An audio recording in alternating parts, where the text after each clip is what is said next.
You are listening to War of the Stars, a Star Wars podcast presented by Realm of the Mist Entertainment with your host, John Tolly.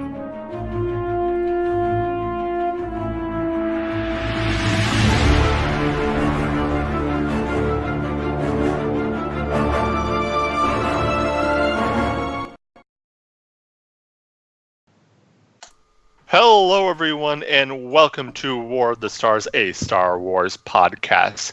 We are coming tonight, as always, from deep within the Outer Rim, far beyond the watchful eyes of the Galactic Empire. My name is John Mark Tolly, and joining me today, as always, is first my co-host. He is Mr. Christopher Stolle. Chris, how are you doing today, sir? Oh, I was preparing for this episode by watching The Flash, and by the way, Anthony has just joined in as well. Well, welcome, Anthony. Welcome to War of the Stars, Anthony. Thank you. Thank you. And also joining us today is Mr. Kevin Hunter. Kevin, how are you today, sir? I'm doing fine. How you guys doing? I'm doing just great. And, well, let's start off first with a little bit of Star Wars news. Guys, they announced 3 movies coming out and the dates, 2022, 2024, and 2026. No word yet on any titles or what they're going to be, but guys, speculation. Oh, it's the Obi-Wan Kenobi. Okay, he says Obi-Wan. 3 movies for Obi-Wan? It's one, as long as it's like one Obi-Wan Kenobi movie, that's it. That's the movie they need to make. It needs to happen. The fans want it. I want it. I'm sorry. The universe needs this. I'm gonna disagree on that. Not that the fans want Obi-Wan or that the fans need Obi-Wan, and that it should be made. But giving 2 years in between three movie dates announced, it's the Benioff and Weiss trilogy. It's the Old Republic. Now they didn't mention anything about spin-offs or Star Wars stories or anything else. They could still throw that in. They just announced they announced their next trilogy. Yeah, I think so. I agree. Well, it's a fantasy of mine. Yeah, but I do agree that Obi-Wan needs to exist. Yeah. Obi-Wan deserves this. Period. Yeah. I mean, what do you guys, do you think that's a good of doing it every other year instead of the every year? Well, technically they've been doing that with this trilogy. Yeah, we just got spoiled with Solo and Rogue One in between. Yeah. But they were every 2 years. I think it's smart that they're taking a couple years off to shake off the fatigue of too much Star Wars. Plus give a chance for the Disney streaming service to start taking off with The Mandalorian and the Cassian Andor series. Mm-hmm. Yeah. Only $6 a month. Yeah.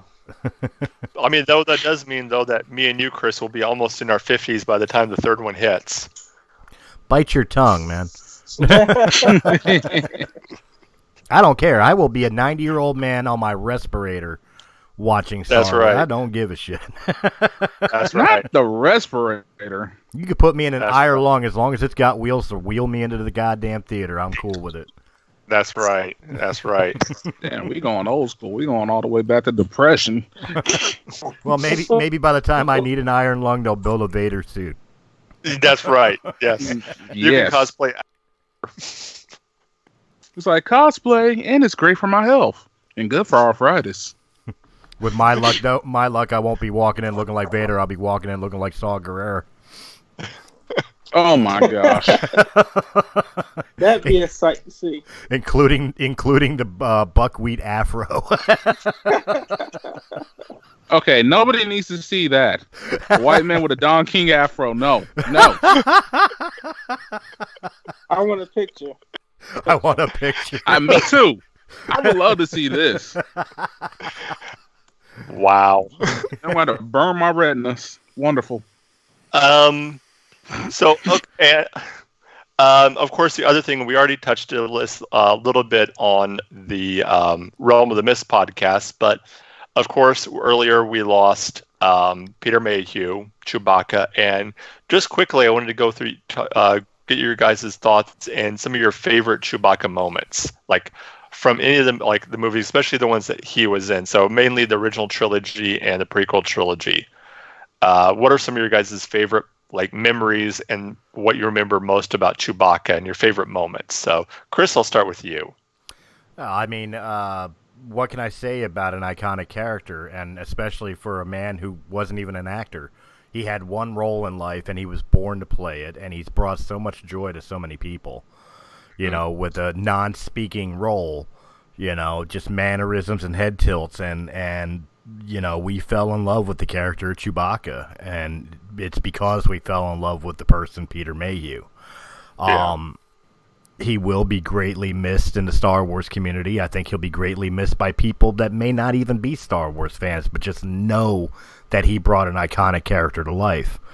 Yeah. And as far as like one of my favorite moments, quite honestly, it's the you always look at Chewie as the hard ass and the silent sidekick of Han Solo, but I still remember, you know, watching Empire Strikes Back for the first time as a young kid and getting that warm, fuzzy feelings when Luke goes to say goodbye to Han and Chewie, and he kind of scratches Chewie on the chin, and Chewie just pulls him into a giant hug. You know, shit like that was like, man, Chewie's like a big old puppy dog. You know? Yeah. Yeah. Indeed. Yeah. So that's one of my favorite memories of Chewie. Mm-hmm. What about you, Anthony? Man, one of my favorite. I mean, I got a lot of moments. I say just the fact that, like, you know, the chemistry between him and Han Solo, like, it's always been kind of, one of those moments where it's just like, it's slapstick, it's funny. They always talk smack to each other. Like, he'd be like, and he'd be like, yeah, I know. Shut up. You know, like, this shit like that. Like, I've always enjoyed kind of like, if it's even just small talk or dialogue in between scenes or whatever, it was always very entertaining and very comedic in a lot of ways. So that, I feel like, you know, he was a very important aspect to these movies because of the fact he brought something a little lighthearted, even in like The Empire Strikes Back when it was like getting really dark. Yeah. Laugh it up, fuzzball. Exactly. Yeah. What about you, Kevin? What are some memories you have of Chewbacca?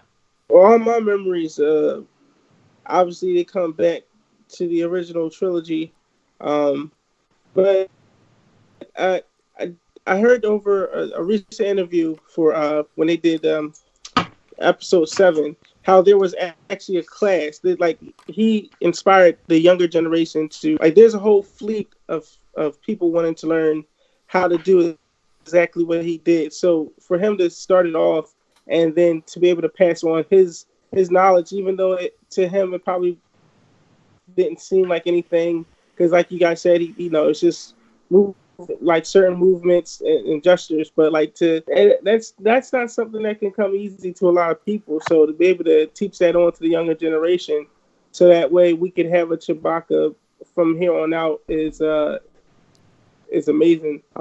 That's what I appreciate about the actor, and it says a lot. You know, as a young Kevin, watching movies and seeing these people in the costume, or not knowing that they're actually people in a costume because it looks so realistic. Oh yeah, it could be a dog man type thing going around. Like I can believe that, and then to grow up and to know that there's people actually inside or costumes to make them come alive. It meant a lot. He did a real good job. Yeah, I think there's real quick before you give yours, I think there's a lesson that a lot of Star Wars fans can learn from Peter Mayhew too, not just, you know, in actions and movements or how, you know, even an ordinary person, because again, he was an orderly in a Yorkshire hospital. You know, that was his claim to fame before Chewbacca. You know, a lot of inspiration in his story, but one of the major ones is that he was just a pure, true fan of Star Wars. And no matter what film it was in, no matter who was wearing his Chewbacca outfit, He just loved the franchise and loved the fact that he was a part of it, and he got to live to see it continue. Yeah. Exactly. That's right. You know, for me, it's there. I mean, and you guys have said this too. There's so many memories and so many things that are that I almost have one for a funny moment, which is of course the "laugh it up, fuzzball" is one of my favorite lines, just because, because you're. That whole thing of the line of I'd rather kiss a Wookiee. I can arrange that. Yeah. And Chewie's just like, okay. Yeah. Like that, and as far as like a heart-wrenching, two heart-wrenching moments. One is when Chewie roars after Han is put in the carbonite, and then that reunion in the Jabba's prison. When he's like, he sees that it's Han and he pulls him in for that big bear hug. Yeah. Those are two just, moments that just get me. And of course you have the, droids don't pull someone's arms off when they lose. See, that's why it's like, if there's an all-time favorite, I can't believe I'm going to say this, but if there's an all-time favorite Chewie moment, it was set up by A New Hope, with the Wookiees pull arms out of sockets, and then we finally get to see it, which makes it my all-time favorite, in Solo. Yeah. Where Han's berating him is like, great, Chewie, the one uniform that could have fit me, and then you look over and he's just holding two arms. Oh, my God. Oh, man. Well, I mean, maybe they would come in handy. Yeah. He gave him a little strong arm. Yeah. But as far as Peter Mayhew's performance, like my all-time favorite, like I said, is the hugging Luke thing, because that was really the first time you saw that Chewie wasn't just a big burly dude. Like, he was a loyal friend. You saw that, but how compassionate of a character Chewie was until that real moment. Mm-hmm. But if I had to choose a second from the original trilogy, it would have to be Return of the Jedi, when he and the Ewoks hijacked the AT-ST. Yeah. Yes. Yeah. That was awesome. Yes. Yes. The Tarzan roar. I gotta know. As a note, we can't forget his crossbow. Period. Oh, yeah. In the story. Yeah. That was a mean weapon. Yeah. Yes. The bowcat. Yeah. The bowcaster. Yep. Well, as we said on Realm of the Mist podcast, it doesn't. Chewbacca will always live on. The character will always be there, because there's always going to be somebody that can play the role, like put on the suit. Yeah. But that, no matter who wears that suit, and this is no disrespect to like the young guy that was standing in and all that, that did Han Solo, that did Last Jedi, that did scenes in Force Awakens. This is no disrespect to him, even though I still can't remember his name.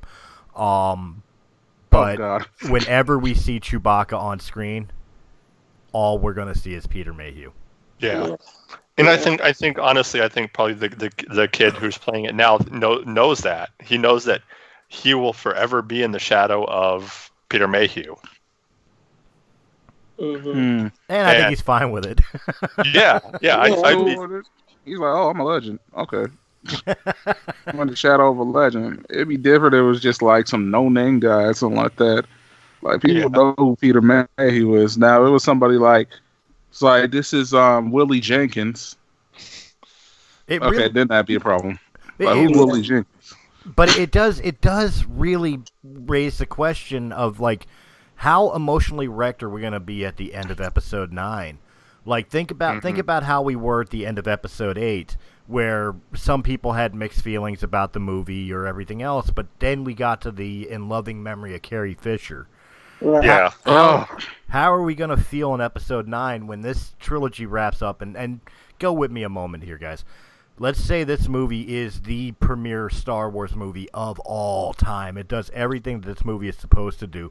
We're going to be emotional wrecks as it is, and then finally we get the immemorial memory of, in loving memory of Peter Mayhew.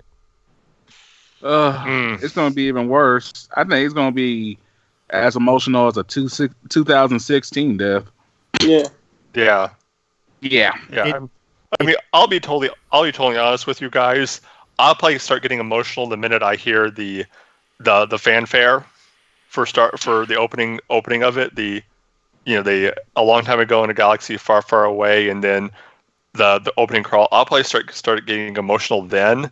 But yeah, when you see the in memory of Peter Mayhew, that's gonna take it over the edge for me. God damn it! You just we're gonna put a petition out there. Realm of the Mist is gonna put a petition out there. Disney bought 20th Century Fox. Yeah. Mm-hmm.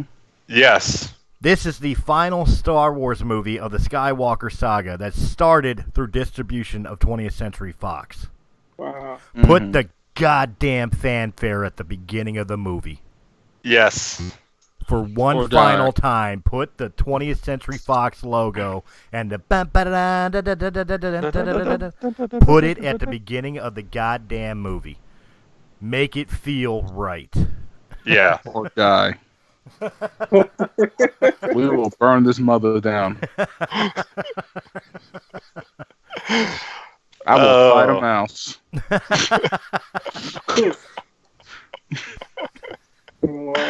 I've got cheese and cyanide.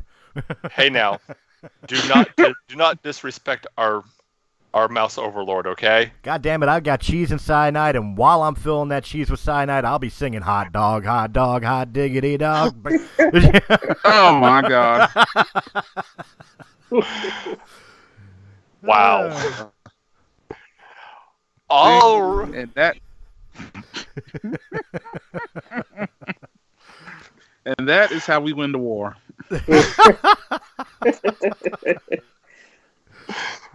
Cursing like Disney, Donald this is Duck. what we learned today. Disney, if you're listening, the views expressed on War of the Stars do not necessarily reflect those of the host. I for one fully support our mouse overlord. And as a note, the Thug Life didn't choose me. I didn't choose the Thug Life. The Thug Life chose me. No, that's not entirely true. You did request to come into Realm of the Mist, but we kind of dragged you kicking and screaming since that request. If last night is any proof of that. Oh boy, last night that is quite the shit show. I'm not gonna lie.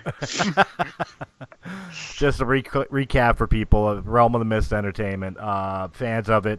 You watched it. You watched the different podcasts. You listened to the different shows. You've watched the gameplays. You're familiar that our top show, our top episode ever, has always been "Fuck the FCC," an after-hours show where we basically went off about being censored. Or having an issue with the fact that we missed one word. I really think last night we blew that one out of the water. You guys do need to check out It Had to Be Said with Venus, episode 10. Just go after you finish with War of the Stars here. Go check that out and tell me I'm wrong. It'll make a sailor blush. Yeah. Well, I don't know. Chris, did it? I was blushing.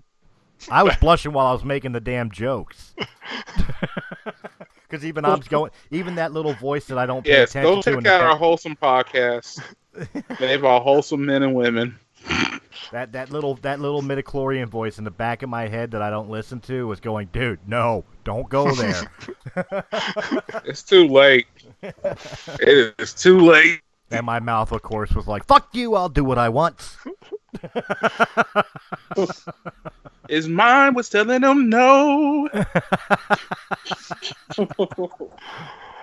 Anyway, let's before we get too far off subject, let's go straight into our main topic today. Today is, of course, the last day for our continuing series on the Women of Star Wars. We're ending it tonight with Rey. Oh, yeah. Kenobi, Palpatine, Skywalker, Snoke. Nine Nub. Nine Nub Jr.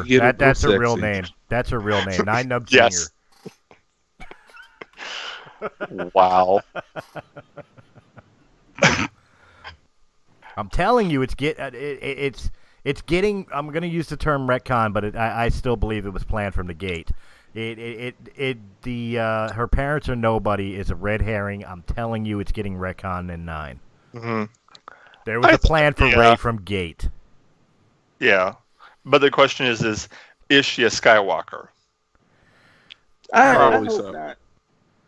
I don't know. There's a theory. There's a theory that she was made the same way Anakin was from Palpatine or whoever his master was. I don't know. I like the theory. I like to believe that she was just like her parents were nobody. Because if the whole basis of Jedis in general is the people that the babies are picked up from parents. Their parents aren't nobody.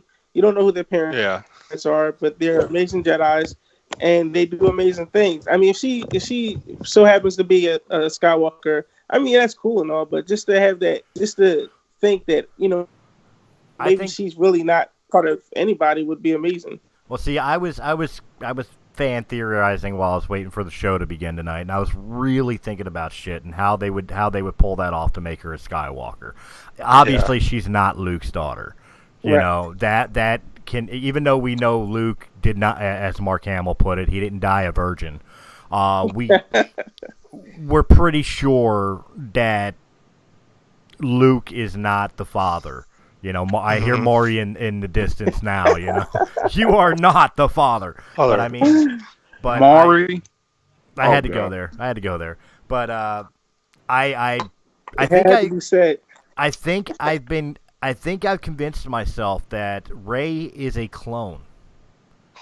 And Rey is a clone of Anakin. Okay. This is what I base this on. One, she's ungodly powerful. The only character that we've seen in canon that has even come close to matching her power was Anakin. Yeah. 2, remember how Jedi get the crystals for their lightsabers? They calls to them, right? So Anakin was called by his crystal. Right. Luke inherited the lightsaber, but the lightsaber never called to Luke. It did call to Rey. Rey. Yeah. Sure did. Yeah. These are the things I was thinking about before this show, and I definitely wanted to bring it up. I'm starting to convince myself she's a clone of Anakin. That would make sense. Yeah. Of course, if I'm wrong, I'm not going to be disappointed. That's his lightsaber. Yeah. If I'm wrong, I'm not going to be disappointed like, some other fans with their fan theories, but I'm starting to actually believe that. Yeah. Well, one of the biggest issues, and Rey has been, of all the characters we've talked about, I think main characters, Rey has been one of the most divisive. And I don't think that's the fault of the actress who's played it, but it's just the fact of, I think for one is, it wasn't going into Force Awakens. It wasn't who I think a lot of fans were wanting it to. She wasn't who a lot of fans were wanting her to be. Even after they were told, "You're not getting the EU, you're not getting what's now Legends." I think a lot of people were still in the back of their minds thinking, "Oh, it's going to be Mara Jade or it's going to be Jaina Solo," and when it wasn't, I think a lot of fans were upset. Just never really forgave that, we're not getting these characters that we wanted, and never really gave the character a chance. There is that, but it's also the fact that JJ's directing style is not George Lucas's. Mm-hmm. George will put things out in the forefront for people. He did it with with young Anakin Skywalker in Episode 1. I mean, of course we knew Anakin was Vader and all, but, you know, young Anakin in Episode 1 was already OP in the Force. He was a Gary Sue. Yeah. You know what I mean? And then, God forbid, you got older, whiny Anakin in Episode 2, who definitely was a Gary Sue. You know, better than most Master Jedis as a Padawan. But, you know, you look at Rey, and I don't know if it's because of the poisoning of the whole entire political points of view out there in the world right now, or if it's, like you said, the fact that it wasn't Mara Jade or Jancia or you know, blah, blah, blah, insert name here, it was Rey instead. Yeah. And that she's so overly powerful within the Force, and again, with the way JJ directs, he wanted to slow burn that. He wanted people to figure it out. But because of either one, the other, or both, they never gave it a chance, and I think they're really going to miss that all-time oh my God moment that you find out why Rey is the way she is. Exactly. Well, let's hit you. You kind of hit on it a little bit. Let's talk about the Mary Sue. And, you know, it's one of those things that I look, like you mentioned, you know, young Anakin, and, you know, it's like, you know, Anakin Skywalker as a kid can blow up a Trade Federation ship by himself and no one bats an eye, but Rey can, you know, fly the Falcon with, you know, apparently no things, and everyone loses their mind. Yeah. You know, but I think one thing is a line from Episode 1 that I think you can use in the new movies to deal with talking about Rey. It's what Qui-Gon referred to Anakin as, a virgins in the Force. I think that's what we're seeing with Rey. She's a virgins in the Force. I think if we add reality to the conversation again too, I can't believe I'm going to say this because, you know, being a guy who politically would be against this type of statement, but the more I've watched the fan base, the more I have to agree with it in this aspect. I don't think the Star Wars fan base was ready for a female lead. And that's why that's why what we've done here with the women, the series of the women of Star Wars, it's perfect that we left Rey as last because we've given you, 10 episodes at least of examples of strong female lead characters or characters who could have been leads and standalones within this universe. Just because a Jedi is powerful doesn't mean it has to be male. Right. Exactly. You know, and I wonder if maybe the fan base just wasn't ready for a female-led Star Wars, which is a damn shame for Daisy Ridley because I think she's done a hell of a job considering everything that's gone into this trilogy thus far. Yeah, I mean, she's really stepped into the role, and what I think is interesting is to see the effect she's had on young women and young girls. You know, when the trailer dropped, the trailer for episode teaser trailer, and I been watching a lot of the reactions and seeing what people think of it, and to see the reactions of young girls when they see Rey on there and their face just lights up because she's this generation's Leia in that sense of being someone that, you know, whereas people like my age could have looked up to Leia as being, you know, someone younger that they can look up to. That's something you have with Rey. She's a person that, you know, these young girls can look up to and admire and emulate. No, absolutely, and I think it's wonderful. I mean, I watch the reactions. I watch reactions of people like showing kids the Darth Vader scene for the first time in Empire Strikes Back. The Luke, I am your father. And it's just as many girls as guys that are, you know, little girls as little boys that are, you know, completely shocked and stunned and engrossed in the movie. And then I think about one of my favorite reactions of all time was that blonde girl watching the hallway scene of Rogue One for the first time. Oh, yes. Where she broke out in tears at how wonderful it was, and then Leia's appearance at the end of the movie. Yes. And women love Star Wars too. Why can't we give them somebody they can look up to? Since we're talking about that, one of my favorite reactions was a young girl who was watching the prequels, and she hadn't seen anything else. She had no idea about anything to do, I'm sure she knew who Darth Vader was, but she didn't know who Darth Vader was. And they're watching episode 3, and she hadn't seen the original trilogy yet. And she gets to the point where he becomes Vader. He kneels before Palpatine, and she is bawling. Just like, don't do it. No, don't, I'm like, but that's fandom. I mean, we make, sometimes we might make fun of it, but that's fan. That's a true fan. That's someone who is so engrossed in a movie that they lose all sense of what's, going on. And I think sometimes we get so jaded that we miss that. Yeah. Well, we look at who's directing and who's writing the script, and is the script is this or is it that we lose that innocence of just losing ourselves in the movie and losing ourselves in the moment of, even if we know the outcome, of still, because we know the good guys got to win. Right. In this movie, we know the good guys got to win somehow. Have you seen Infinity War? Have you seen Empire Strikes Back? Who says the good guys have to win? This is the third act, though. Right. This is the end saga. And I still fully believe the Rise of Skywalker is going to be Kylo Ren. Yeah. I think we're going to get a red herring switch here. I think one's going to the dark, and the other's coming back. That'd be interesting. Because I was watching a TV show called Dark Matter, some kind of sci-fi TV show. I saw a couple episodes of that. Yeah, and they said Star Wars went all the way up to 64 movie-wise.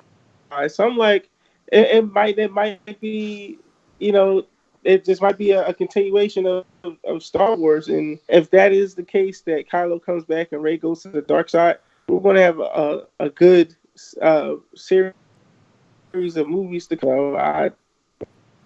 That would be amazing. Well, let's think of it from this standpoint. Let me take you back before the Disney buyout of Lucasfilm, when the prequel trilogy was made. And Lucas had 7, 8, and 9 written out. He had plans for another trilogy, but the fan base was so hateful towards him that he lost the will to want to do it. Yeah. Mm-hmm. Okay? Let's think about that for a second. He put away 7, 8, and 9. So until Disney's buyout, we were never getting 7, 8, and 9. So this saga ended with Revenge of the Sith. Yeah. Yeah. Now you tell me again that something can't end on a dark note. This is true. Yeah. That was pretty dark. Awesome, but dark. Right. Mm-hmm. Yeah. Thank God that Lucas did sell Lucasfilm to Disney, and Disney said, we want to make Star Wars films, because it gives us a reason to sit here and talk about it. I know. Things to look forward to. Let's make new content. And new things to look forward to in our fandom, but it could have been Revenge of the Sith was the end of Star Wars. Mm-hmm. Yeah. Well, that's definitely what go ahead. Yeah. Well, getting back to Rey here for a while, the actual topic, but welcome to War of the Stars, where we stay on topic for about 2 seconds. Welcome to Realm of Entertainment. We all suffer from ADOSS, attention deficit. Oh, something shiny. Squirrel. What? Where? Hi. What were we talking about?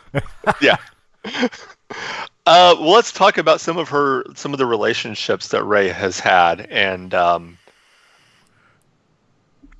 kind of course, in the first movie, it was her relationship with Finn, and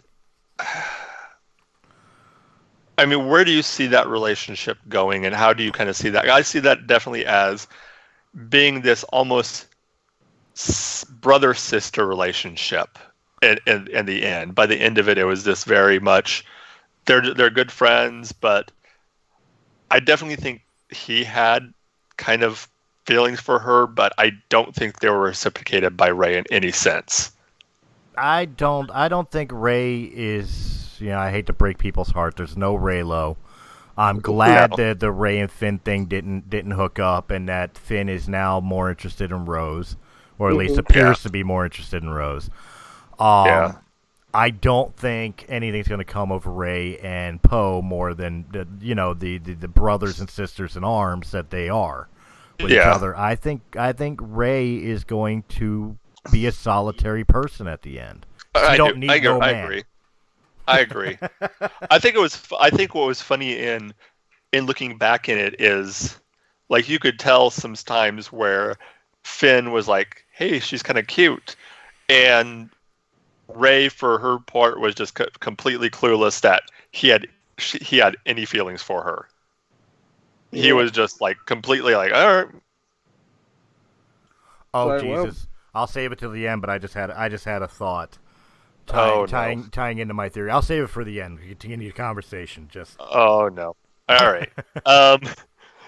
But the other relationship, and you don't really see it a lot, is this kind of bond between her and Leia. Yeah. And you don't see them interact a lot, but when you do, it's very, very powerful. And it's almost a passing of the torch between these two characters, between not just between Leia Organa and Rey, but between Daisy Ridley and Carrie Fisher. Of, you're now taking the mantle that I had.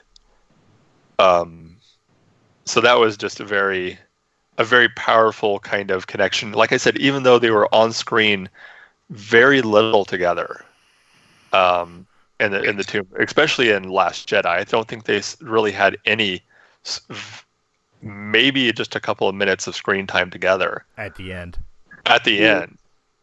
But it was still very powerful every time those two were on camera together. Indeed. And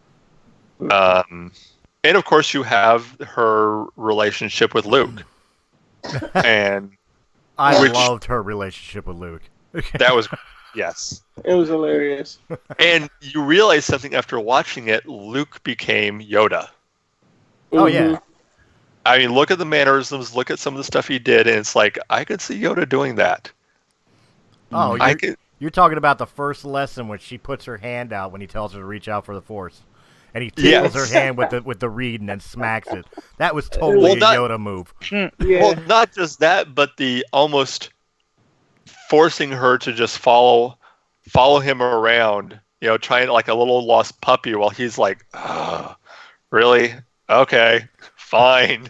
All I want to do is get this green milk out of this titty. Leave me alone, girl.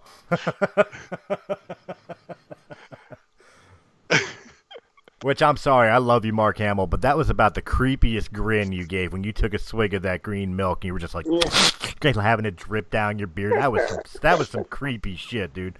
I see a crazy hobo at Denny's at 2:00 in the morning licking pennies when I look at that scene. Licking pennies? Well, shit. Tell me about. Well, that took an unexpected turn. But I'd love the dynamic of the reluctant master and the persistent student between the two of them. Yeah.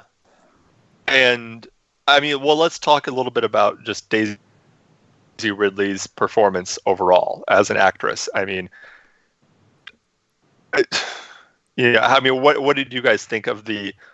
We can talk about what we like of the character. Let's talk about the performance of Daisy. And what did you guys think of the performance that she's done so far?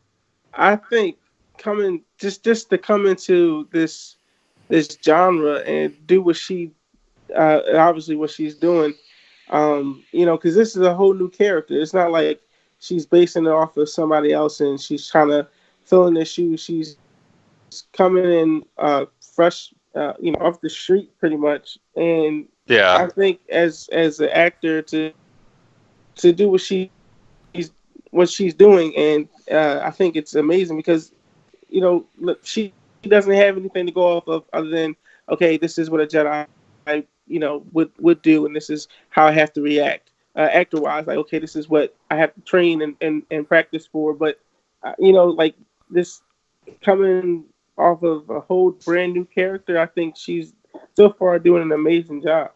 Yeah, I mean, Star Wars was her first. I'm just looking at her kind of IMDb and her filmography, and she had a few short films under her belt, but Star Wars was her first movie. And to be thrown into that, and with these, with the prequel before then, like you said, this was a completely new character. It wasn't like with Hayden Christensen, where he was playing a character that we kind of already knew. Right. And, in a setting that, had been talked about so much in, like we talked about at the beginning of the, people already had the old EU, so there was expectations. There were all these thoughts of what it should be or what it could be. So, you had all this stuff, and just to be thrown into it, I think she's done an amazing job. Yeah.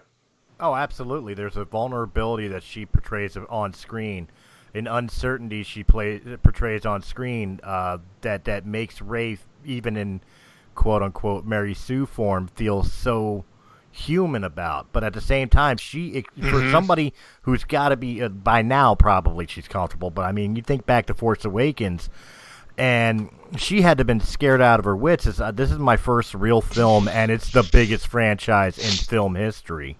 Mm-hmm. And I'm the lead, and the fan base will judge the hell out of you. And the fan base will destroy you. And she was still able to portray like levels of confidence in Rey. And really, I don't want to say chew up the scenery, because she didn't chew it up, but she owned the scenes she was in. Yeah, definitely. I mean, I don't care if you're a sequel lover or hater. That scene in Force Awakens, when that lightsaber goes flying past Kylo and lands in her hand, every one of us had fucking chills. Yeah. And that wasn't just the cinematography, that wasn't just the storytelling, that was the look on Daisy Ridley's face as she realized that the lightsaber came to her, and the way she was acting, how that lightsaber came to her, and then she got that determined look on her face as she ignited it. Yeah. Yeah, that's pure act right there. Yeah. Yes. Yeah, that's, and this opens the door to her for an entire career. And just some girl from England who just got, happened to be in the right place at the right time, and now she's going to forever be remembered, and she'll be, even if she doesn't do anything the rest of her life, she'll be famous the rest of her life. Yeah. Oh yeah. She could never make a movie the rest of her life, but she will go down as, she'll be famous the rest of her life. Oh, she'll deal with what Carrie Fisher used to joke about signing away your likeness as George Lucas, that every time you looked in the mirror you had to send him a check for a couple bucks. Like, oh my gosh! Like she can never work again and just live off the royalties of all the merchandise that will continue to have her face on it. Right. Mm-hmm. Mm-hmm. For the rest of our unnatural lives and beyond. Our great-grandchildren will be playing with some format of a Rey figure. Yeah. Forever and ever and ever, ever. She was in a movie right after Awaken. I didn't go see it, but I heard she did real good. It was a train, something about. Yeah, she was a murder on the Orient Express. Right. Again, something you're talking about her second film, and Murder on the Orient Express is a classic story.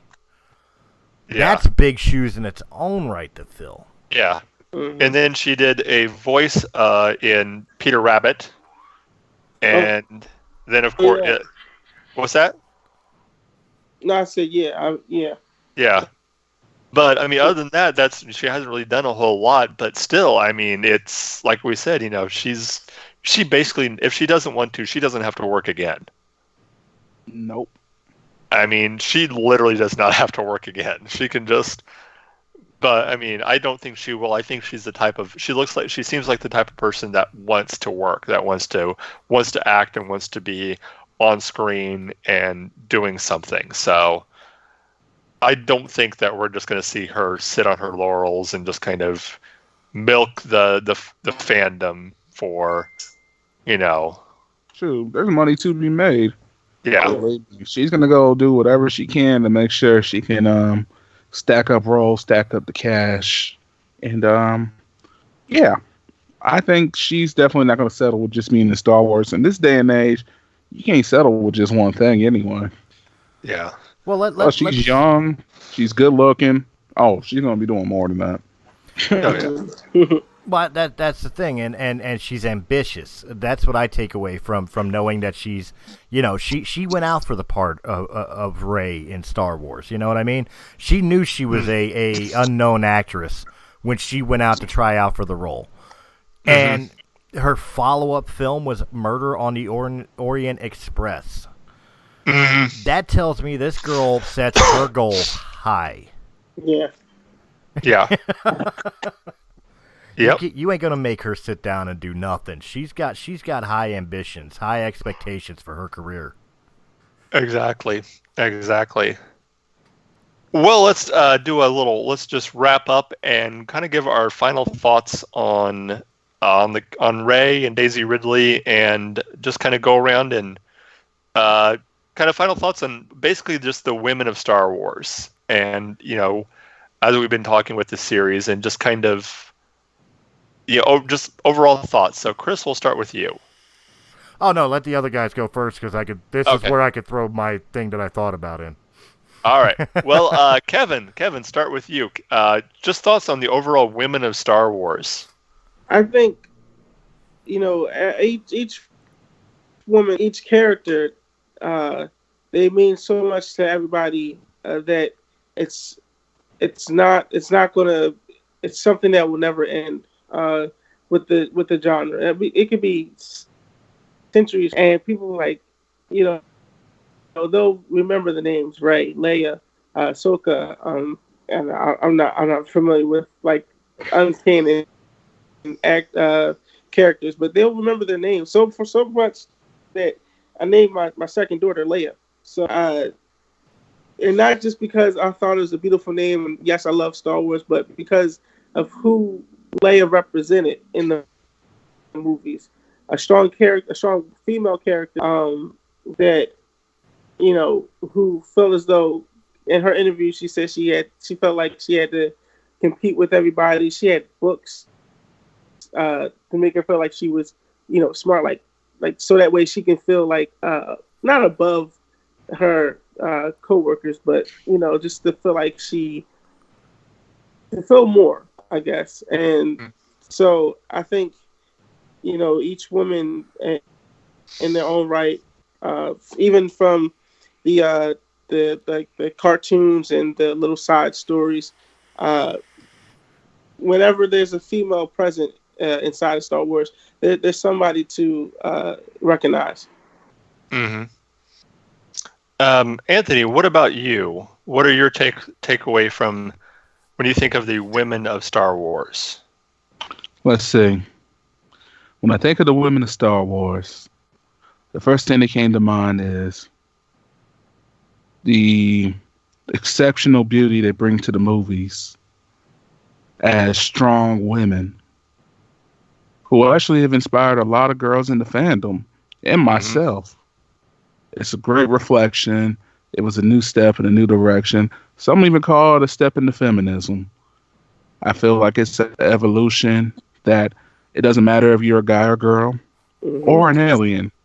When it comes down to it, there is a sense of empowerment that girls can do it too. Yeah. And then on top of that, for a lot, it is a fantasy for a lot of men. And maybe some women as well. So yes, I salute And I thank the Star Wars girls for enlightening our minds and our spirits. Because remember, beside every good man, there's a good woman. That's right. Maybe it's beside every good woman, there's another woman. I mean, it is 2019. So with that, yeah. Thank you, women of Star Wars.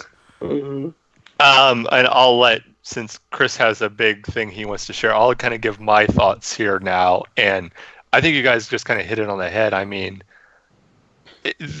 there's so many strong and powerful characters and strong and powerful actresses who have filled these roles in these, whether they were, the main character or whether they were side characters, I think there's so many people that my daughter can look up to as she grows older, and as I kind of introduce her to Star Wars, which I'm slowly starting to do that now. Mm-hmm. And her favorite character is Darth Vader, by the way. Yeah, can't go wrong with that. But she, there's none of the characters I can look at and think like, oh, do I really want my daughter emulating that character? And when it comes to Star Wars, there's really, whether it be the Leia and her kind of regalness that she portrayed, and at the same time vulnerability, whether it be that tenacity of Jen, whether it be Rey and her her attitude and everything like that. There's no one character that I can look at and it's like, yeah, I don't want my daughter being like that. So love has blinded you? What's that? So love has blinded you? Yeah, pretty much. Sorry, I had to go there. But and now, Chris, what about you? Well, I mean, what can you say about the women of Star Wars? I mean, you can't talk about the women of Star Wars without talking about Carrie Fisher. And Kevin hit it right on the head. Carrie felt, even though she was the daughter of royalty, I mean, she came from famous parents, but she never felt herself like she was an equal to everybody else, and she worked that much harder to prove that she was. Yeah. And her character was so inspiring, not only for like little girls looking up to her, but to the film industry. If Carrie Fisher and Princess Leia didn't work, there would have been no Ellen Ripley for Alien. There would never have been a Sarah Connor for Terminator. There never would have been a I can't remember the character's name, but Mia's character in Resident Evil as examples. Yeah. You know what I mean? Strong female independent leads. It started with Carrie Fisher. And I think Star Wars has always held that tradition with all their characters, but especially for the females. The females have always been the equals to the males in the films, and I don't think they've strayed from that at all with Rey. Rey's absolute motivation, her survivor instincts, her ability to move forward even in times of uncertainty, like not knowing who her parents are or how she has this power and everything else that they've portrayed her in thus far. She is again a perfect example of somebody that picks herself up by her bootstraps and keeps moving forward. And that's, you can't ask for better inspiration for young girls to watch. My daughter loves Rey, like your daughter. My daughter's she calls herself Darth Elsa. I mean, it kind of tells you her two favorite characters of all time. You know, Darth Vader and Queen Elsa from Frozen. But I mean, she'll tell you like her favorite characters are Ahsoka and Rey. You know, like, and how do I say no? You can't like that. Yeah. I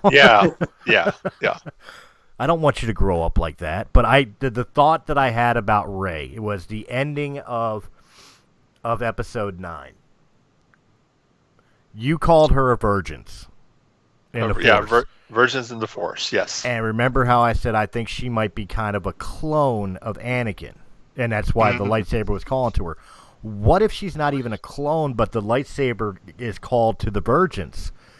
And instead of her turning to the dark side, what if, like, at the end of the movie, she fades back into the Force, like, my job is done?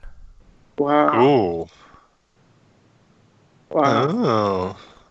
Oh. Almost like, for lack of a better term, like a Force angel. Right. Ooh. Yeah, I need everything needs to be settled and calm. I need to bring back the balance. Then once my job is done, I'll go. That's some Avatar Last Airbender stuff. Wow. That's what I look. Hey, that's good. Wow. That's what popped in my head, and I'm like, you know what? I'm gonna get shot by the fandom. Should I even mention this? But that's what popped in my head while we were talking. Uh-oh. Well, we will find out in December. Yeah. Yes, we will. Anyway, so we'll let you guys. We'll kind of close off here, and we'll start with Kevin. Kevin, where can people find you at? You can find me on YouTube at Intune. You can add me on Facebook. Follow me on Instagram if you want. Instagram father_of3, and Facebook just Kevin Hunter. All right, and what about you, Anthony? Where can people find you on the interwebs? All right, for Mr. Anthony Anthem, a.k.a. Mr. a.k.a. Black Fabio, a.k.a. the Midnight Marauder, a.k.a. Okay, anyway, seriously. You can find... All right. You can find... We ruined him. Let's see. You can find me on Delivery Bros 816 on Twitter and on Instagram. Delivery Bros KC on Facebook. You can also find me under Anthony Anthem Williams as well if you want to find me on other sources on my solo page. And then on top of that, you can find me and the podcast that I am on, the Delivery Bros, basically any major platform available, from Castbox, Spotify, and more. Right here exclusively also on Realm of the Mist. Realm of the Mist, ROTM, baby. Not exclusive, right. But he's definitely a part of. Yes. ROTM, daddy. That's right. What about you, Chris? Where can people find you at? Well, you could after this week, you could probably find me at the street corner somewhere with a little cardboard sign saying, "We'll force choke you." We'll force choke you for food. No, you can find me anywhere. You can food. That could be taken so many different ways, sir. Yeah. Well, you know. You might want to change that sign. Oh man. It's kind of off topic, but one of the greatest signs I ever saw was actually out in Colorado. A guy that stood off of I-25, and he had a sign that said, "Why lie? I need a beer." Yeah. Oh, you said that's great. I saw a guy once. He had a sign that said, "If you jack off, honk your horn." Then there was two others that were great that I ever seen too. One was need parts for my spaceship so I can get home, and the third one was like, you know, please help for money for food. And I was walking by it, and the guy kept trying to get my attention. And when he finally got my attention, which he was annoying me, he flipped the sign around. He's like, "Do you ever wonder where we got the money for the marker?" Okay, that wins. Okay, yeah. So yeah, you can find me here. You can find me here at Realm of the Mist on all the great podcasts and Let's Plays, and of course you can find me in the description down below at the website. Just click that link, and you can find all of our great quality podcasts on Anchor, iTunes, or wherever quality podcasts are heard. That's right, and you can find me on Twitter at JohnMarkTolly1 because I am, of course, the #1 John Mark Tolly on Twitter. Find me on Instagram at JohnTolly3930 and on Facebook at Mark Tolly. Hear me each and every week right here on Realm of the Mist on War of the Stars. And join us next week as we start a new series on just some of the other characters. We're going to start a new series next week, and we're going to be starting off, we're talking about Luke Skywalker. Oh, there we go. Oh, yeah. Here comes War of the Stars' first 3-hour episode. Yeah, exactly. I've been here for 20 years. Until next time, remember, this isn't just my Star Wars. This isn't just your Star Wars. This is our Star Wars. Until next time, may the Force be with you. Always. Always. Mace Windu out. Why didn't the Three Little Pigs go in for some kind of flat share scheme? Does Jesus get to choose which wine he turns it into? Why don't Sims have the body strength to climb out of a swimming pool? And does everybody really want to be a cat? I'm Will Baker. And I'm Alex Prescott. And if you're the type of person that overthinks these deep philosophical questions, then Think to the Brink is the podcast for you. From Disney characters to song lyrics, debates to social etiquette, tune in every week for your dose of paralysis by analysis. All topics are just welcome. If you can, we can overthink it. Think to the Brink, available podcast. And this is inviting you to check out War of the Stars, Star Wars podcast. Me and my co-host, Christopher Stolle, discuss the news and theories surrounding one of the largest movie franchises in the world. Every Wednesday at 8 Eastern, as we the galaxy far, far away, right here on Anchor FM and wherever fine podcasts.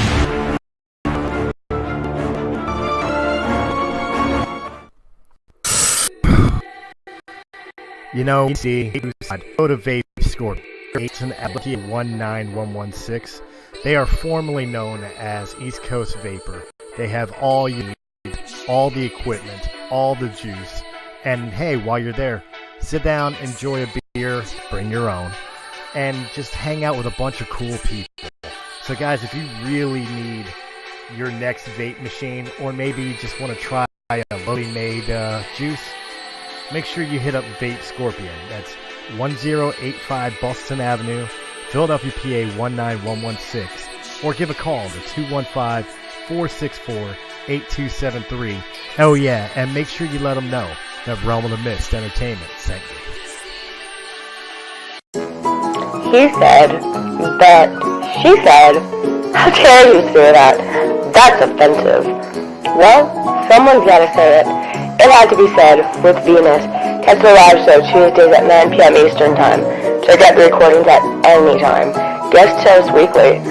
Listener, beware. Mature content, sexual content, trigger warning. Do you dare say it? Hi, my name's Chris, and I'm here to tell you about Realm of the Mist Podcast. Realm of the Mist Podcast, we talk about all the great entertainment things, from movies, music, books, comic books, and many, many other forms of entertainment, as well as politics, current events, and just general humor and having a good time. If you're looking for a podcast that is right up your alley, look no further than Realm of the Mist Podcast here on Anchor.fm or where fine podcasts can be heard. Hi, this is Dave from the Comic Collection at 83 Bustleton Pike in Feasterville, Pennsylvania. Our phone number is 215-357-3332. We are right next to Northeast Philadelphia. We have action figures, gaming, statues, albums, and CDs, graphic novels, other knickknacks, and, of course, comics. Established in 1985, we are your go-to store. Come by and say hello, and say that the guys from Radiocast FM Radio sent you. The address again is 83 Bustleton Pike, Feasterville, Pennsylvania, or call 215-357-3332.